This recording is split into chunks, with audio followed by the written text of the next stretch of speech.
哎，大家伙早喽！6月2号星期二，我又能跑步了。但是我病好了，台风来了，下雨呢。这未来几天都下雨，我估计明天我们的集体的早训练没准都得取消。今天去跑一圈，这是我应该是有史以来停跑最长的一次，我停跑了8天，从上周日比完赛，今天周二了，我停跑了对8天，对。我那年新冠都没这么长时间，新冠停了7天，我就完全康复了。一会儿跟大家分享分享啊，感觉还是很不一样的。我好长时间没来大阪城跑步了，从去开普敦开始就没来。这次真的是掉层皮，就很奇怪的病，没有任何其他的症状。我那天在直播里说了一次，给大家简单描述一下。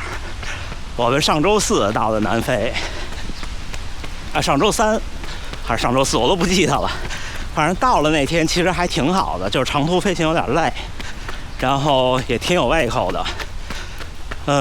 第二天去了一个挺有名的商圈吃海鲜，南非海鲜有名了，生蚝更有名。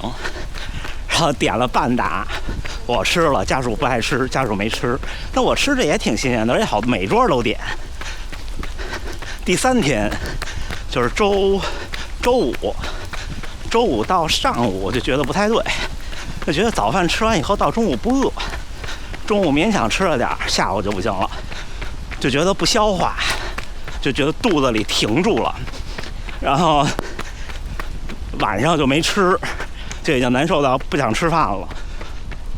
那时候也没有体温计，我没带体温计外出，晚上觉得发烧，第二天买一体温计，一测37度4，我觉得也还行吧，低烧。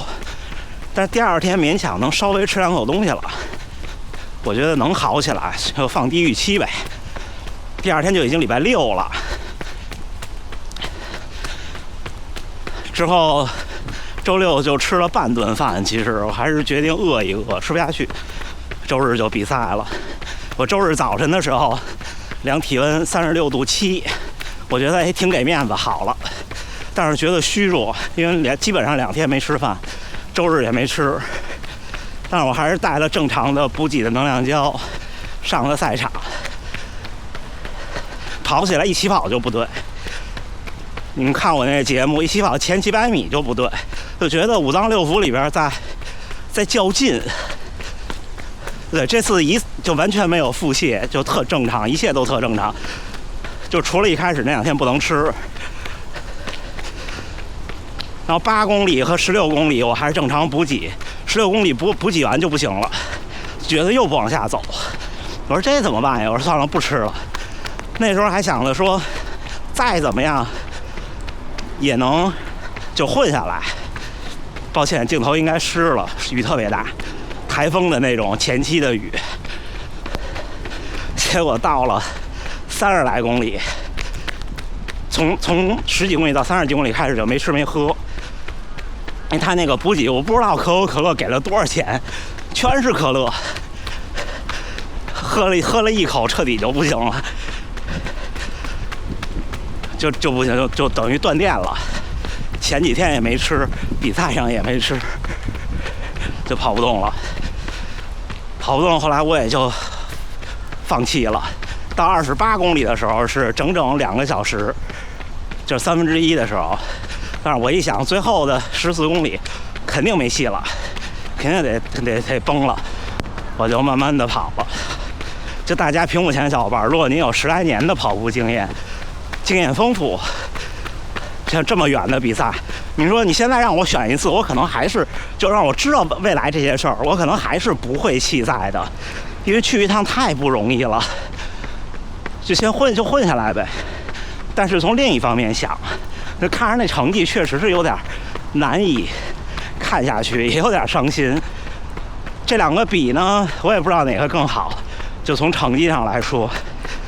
但是第一次年龄组锦标赛，而且很可能是未来这10年唯一的一次，因为其他地方的竞争都太激烈了，我进不去，所以就硬着头皮上了。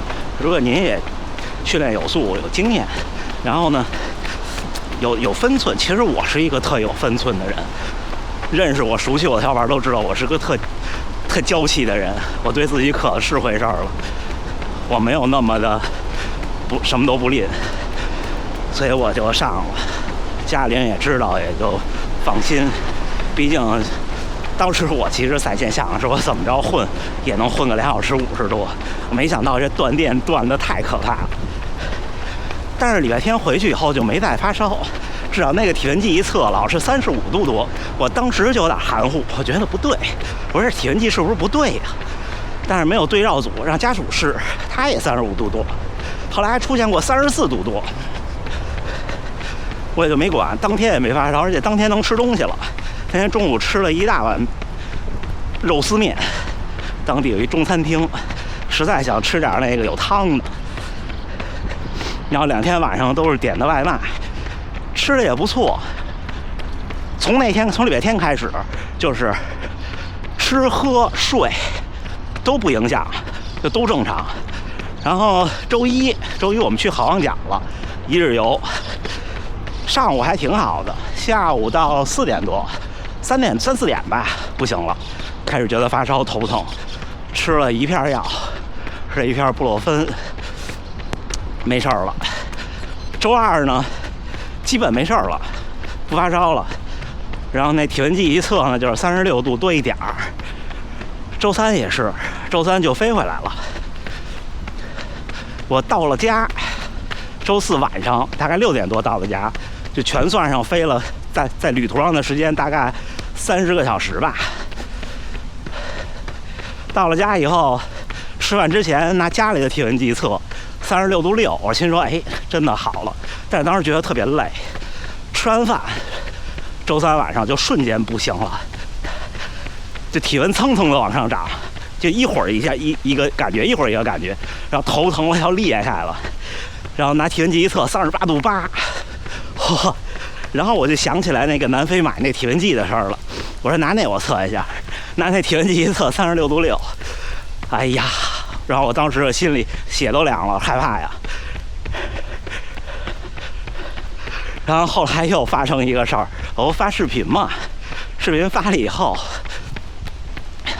然后之前有过比赛出了个危险的朋友，发了个评论说万幸我之前把这事儿给忘了，我要想起那位朋友的经历，也许我真就不敢去比赛了。再加上这体温计，其实那天我应该是37度多跑的，我不知道。但是当时体感其实没事儿，不过我是吃了药的，就为了以防万一。但是建议大家不要这样做。我倒不是说成本有多高，主要是这一趟飞行我真飞害怕了。我觉得人就是一个适应，就跟我们马拉松一样，就是适应强度。没适应过上来一下真不行。同航班我回来的时候，有位大哥坐家属边上认出我来了，跟我聊天呢。然后前面一位东京来的日本老先生，他说他原来去工作的时候去非洲出差，像大和源先生也是四处飞自助出差，他慢慢他那阈值就高了，就跟马拉松一样，人就适应了。我这一次真的这飞过去就不行了，飞回来就彻底爆发了。然后礼拜3不就高烧吗？礼拜4礼拜4不就高烧吗？对吧？回来了以后，礼拜5就去医院了。医生说查了查，你这各种能用试剂测的都不是，可能就是也不太像是吃出来的，因为吃出来的话，你肯定得有腹泻，绝大部分得有，我也没有。但是我那不消化呢，可能是应激反应，也可能是吃出来的，但是1天就好了，说不出个所以然。开了点药，回家扛着，扛到了，我礼拜六我不下午直播了吗？那时候大概37度，后来就没再烧起来。也就是说，我最后一次对，后来也烧了，就没有烧到38度，就差不多37度多。我今天出来跑步，是我体温恢复正常，累计36个小时了，我出来了。给大家，如果没有这种就我这种锻炼经验的，如果你想恢复运动，建议48个小时，就是完全体温正常以后48个小时，这么个过程。这停了8天，这种停8天还和你说我就想放个假停8天不一样。这8天基本我什么都没干，我就待着来着。而且是就生病对身体是有损耗的，我体重还下降了，就使劲吃这几天，因为我觉得不够。这天的感觉就是身体就老是特饿。为什么我觉得好了呢？从昨天开始，从前天晚上开始没那么饿了。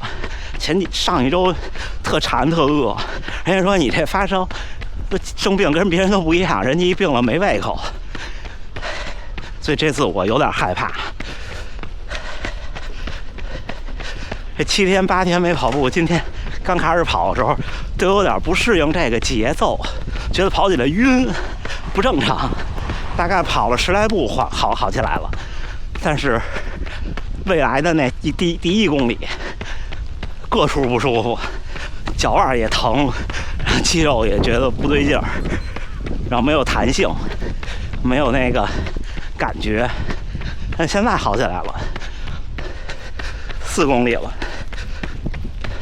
上公里5分，我还有3公里就到家了，我就绕这一圈。所以再说一遍，大家，如果是比方您就是说我去凑个，比方我就想去完赛的那种4个小时左右的跑者，本身就4个小时左右的初跑者，想去打卡，病了就别跑了。不是想混就能混下来的，我是因为成绩好。你看我走路加大崩，我也3小时20我就完事儿了，3个多小时消耗还行。您要是在赛场上耗6个多小时，真的不行，那人就枯竭了，太危险了。你就算有旅行保险什么的，好多不是钱的事儿，你在一陌生的环境，你不一定能解决问题。真心话，不过也还行吧。上个月少跑了8天步，300多公里呢，还行。然后我决定取消月底的100公里了，这个月就好好训练就是了。我这月中有一个场地赛去混一混，因为还有2周状态回不来的。场地赛5000米，17分多吧，争取就不往17分以内跑了。行吧，从开机到现在大半程快1圈了，我回家。哎，小伙伴们，6月2号星期二，我跑回来了，1圈7公里，5分07，心率136，还可以啊。就是一周这种事儿，其实不管生不生病，对我这种训练水平的选手，其实影响不大。但是前1、2天肯定影响大。一方面是停了几天，就你那跑动的感觉变弱了，但是这个很快可以回来。对我比较大的挑战就是这几天，因为生病不规律，而且刚才还忘说一事儿，因为有时差，这从西往东时差不好倒，大概有几个小时，5、6个小时可能是，还是6、7个小时，我到现在都没算，都没记住，也不是说没算明白，没记住。也就是这边晚上睡不着，早上起不来，这晚上睡不着就更难受。昨天是第1天，时差慢慢的好起来，昨天差不多9点不到睡着的，今天5点起的，哎，这就8个小时嘛，是不是？中间醒了2次，这边也开始热起来了。哎，还行，算是又成功的闯过来了一关。我上次这种毫无症状的发烧还是小的时候，记得小学的时候住了1个多礼拜的院，也是没有任何的问题，查什么都正常，然后也没有其他症状，就高烧。那次说烧到了40多度，说表都到头了，最后就怎么着都不行。那时候还小，现在这40岁一过再这么烧，现在37度多，我也是从来不生病，所以生一点病就特难受。你要天天今天这儿难受点，明天那儿难受点，人能忍。我是耐受力特差，稍微有一点不舒服就要死要活的。行吧，那就这么着，没事了，大家放心吧。我估计明天的合练会取消，因为好像3号好多这边的航班都取消了，是台风最厉害的一天。我们这边都贴那个告示了，说让先去采购，因为倒不是说物品会短缺，是人们上不了班了，超市也没有员工。今天去采购。最后还是祝大家呢努力生活，健康平安。咱们下回再见。